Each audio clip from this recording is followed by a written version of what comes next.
దేవుని పరిశుద్ధ గణనామమునకు మహిమ కలుగును గాక. ఆమేన్.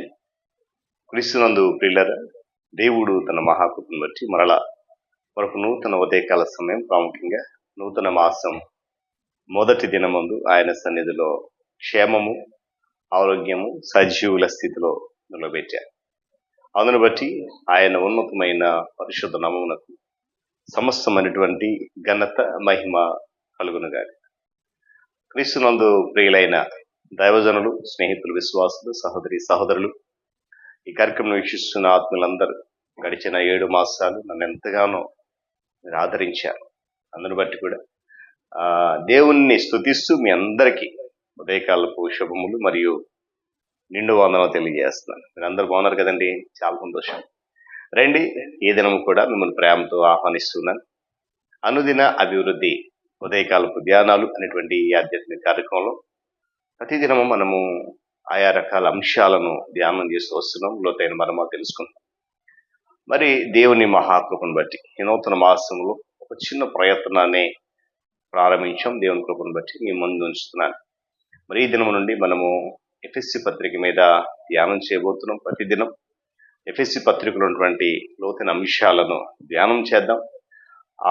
ఆ యొక్క మాటలను బట్టి మన ఆత్మీయ జీవితాన్ని సరి చేసుకోవడానికి ప్రయత్నించుద్దాం. మరి నా ఈ చిన్న ప్రయత్నాన్ని ఆదరిస్తారని, ప్రోత్సహిస్తారని, ఈ కార్యక్రమం అనేకులకు పరిచయం చేస్తారని, దైవదీవెనలు పొందుకుంటారని నేను ఆశిస్తున్నాను. చిన్న ప్రార్థన చేద్దాం, ఆ యొక్క ధ్యానాన్ని మొదలు పెడదాం. ప్రేమగల మా తండ్రి, మీకు వందనాలు. నూతన ఉదయకాల సమయంలో, నూతన మాసంలో మరి ఇచ్చిన ఆలోచన బట్టి మీ ఆత్మ నడిపింపు ద్వారా ఒక నూతనమైనటువంటి ఉత్తేజముతో, ఒక నూతన ఆలోచన కలిగి నాయన అనుదినము నీ మాట వింటున్నాం. ఈ దినాన మరి ఎఫెస్సి పత్రిక నుండి ధ్యానాలు ప్రారంభిస్తున్నాం. మరి ధ్యానిస్తున్న ప్రతి మాట మా ఆత్మీయ జీవితంలోనికి అన్వయించుకుని కృప ఇచ్చేయండి. ఈ కార్యక్రమం అంతటిని కూడా మీ ఆత్మ చేత నడిపించి ఘనత మీద పొందాలి. యేసు నామములో అడుగుతున్నాం తండ్రి, ఆమేన్. మన తండ్రి అయిన దేవుని నుండి, ప్రభువైన అయిన యేసుక్రీస్తు నుండి అందరికీ కృపయు సమాధానమును కలుగునుగాక. ఈరోజు ఎఫెస్సి పత్రిక పరిచయాన్ని మీకు తెలియజేస్తాను. రేపటి దినం నుండి మనం మొదటి అధ్యాయాన్ని ధ్యానించడం ప్రారంభిస్తాం. ఎఫెస్సి పత్రికను యేసుక్రీస్తు ప్రభు వారి యొక్క రాయబారి, హతసాక్షిగా అయినటువంటి పౌలు భక్తుడు రాశాడు. ఆ విషయం మనందరూ తెలిసిందే. ఈ పుస్తకాన్ని క్రీస్తు శకం దాదాపు 60లో రోమ్ పట్టణంలో ఖైదులో ఉండి రాశాడు. ఎఫెసు సంఘం అంటే పౌలు గారికి చాలా ఇష్టం. అందుకే ఆ పట్టణాన్ని సువార్త కేంద్రంగా చేసుకుని ఎక్కడా లేనంతగా, ఎక్కడ ఉండలేదు, దాదాపుగా 3 సంవత్సరాల కాలం అక్కడే ఉండి సేవ చేసినట్లుగా దీనికి వాక్యంలో ఆధారాలు ఉన్నాయి. ఇందులో చాలా ముఖ్యాంశాలు ఉన్నాయి పిల్లలు. ఏంటి అని అంటే, దేవుని కృపచేత క్రీస్తులో విశ్వాసులు పొందినటువంటి ఉన్నతమైన ఆధ్యాత్మిక స్థాయి, క్రీస్తు శరీరం అనే సంఘాన్ని గురించినటువంటి సత్యం, ఇలాంటి స్థాయికి, సత్యానికి తగినటువంటి జీవితం, దేవుని యొక్క అనుగ్రహం, క్రీస్తు సంఘాన్ని గురించినటువంటి సత్యం తెలిసి పౌలు ఎంతో ఆశ్చర్యపడుతూ ఆనందిస్తున్నాడు సంఘాన్ని బట్టి. దేవుని యొక్క అనుగ్రహం ఏంటినంటే, పాపాలలో ఆత్మ సంబంధంగా చచ్చిన వారిని క్షమించి బ్రతికించి క్రీస్తు ఐక్యతలోనికి తెచ్చి చెప్పడానికి వీలులేనంతగా దీవిస్తుంది అని దేవుని యొక్క అనుగ్రహం.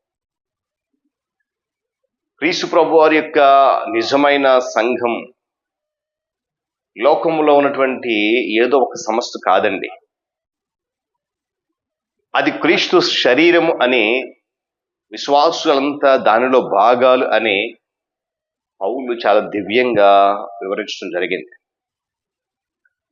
అయితే ఈ నిజమైన సంఘములో దేశ భేదాలు కానీ, కులము కానీ, వర్ణము కానీ, సంస్కృతి భేదాలు అర్థం లేని ఇలాంటి ఆటంకాలను లేక ఇలాంటి అడ్డులన్నీ కూడా యేసుక్రీస్తు ప్రభువారు తన శిలువ మీద పడగొట్టాడు. క్రీస్తులో సమైక్యత, నిజమైనటువంటి సోదరత్వం, నిజమైన స్నేహం ఉన్నాయి. ఈ పత్రికలోని కొన్ని ప్రాముఖ్యమైన మాటలు ఉన్నాయి. ఏదనంటే క్రీస్తులో, పరమ స్థలాలలో, ఐశ్వర్యము, ఒక్కటిగా సమైక్యత, కృప, ఇలా మరి ముఖ్యమైన మాటలు ఈ పత్రిక అంతట్లో కూడా దాగి ఉన్నాయి. ఎఫెసు సంఘస్థులను దేవుని యొక్క రక్షణ పథక ఉన్నత ఉద్దేశాలను గ్రహించే వారిగా తయారు చేసే ఉద్దేశంతో పౌలు ఈ పత్రికను రాసినట్లుగా మనం చూడవచ్చు. దేవుని యొక్క రక్షణ పథక ఔన్నత్యాలను,